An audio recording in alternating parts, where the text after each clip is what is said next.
The family of an Alabama football star and a straight A honor student has now expressed outrage after his toxicology results have just recently come back after his death. 17-year-old Avery Pickle was found deceased in the waters of Palmetto Creek. This was in Alabama back in July. This was after he went missing from a party the day before he was found. They have recently expressed their shock and anger after they found out that he had a blood alcohol level that was 10 times the legal limit for his age at the time of his death. They are very shocked that Avery could have been that intoxicated. Reportedly, Avery had left a 4th of July party near where his body was found on July 5th. The family seems to now think that he was the only minor present at that party. She said to let somebody get that intoxicated and then not make sure that they're okay is not okay. And I agree, and she said it especially knowing he was a kid. His mother, Christina Coleman, who is pictured here, says that she feels like the people at the party, the adults at the party, could have done something. Authorities told his mother that his alcohol level was a 0.2. The legal blood alcohol level limit in the state of Alabama for people under the age of 21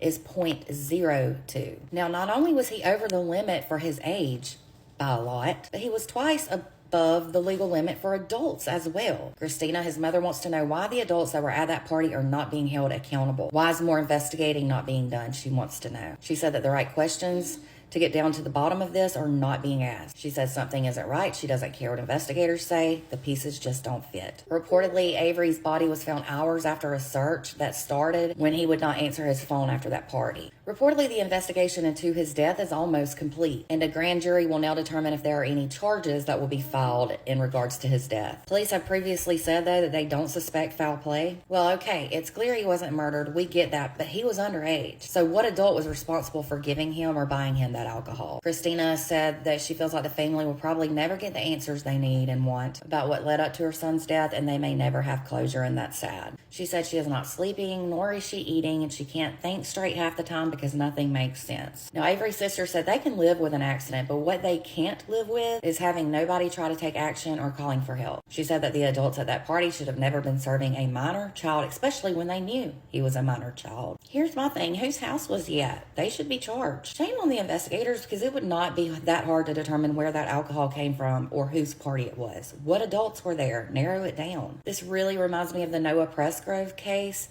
I feel like the homeowners where the party was, at the very least, should be held accountable. And one last thing, guys, please refrain from the comments of, well, he knew he was drinking, he shouldn't have been drinking. That's true, but he would not have been drinking had an adult not served him or given him or bought him the alcohol. And it is an adult's responsibility not to do those things, but if they're going to do it, to make sure the child is okay. My heart and prayers go out to all who knew and loved Avery. I sure hope that y'all get answers soon, and I pray that justice is served in this case. For more content, please give me a follow and check out my website at www.truecrimewithmegan.com.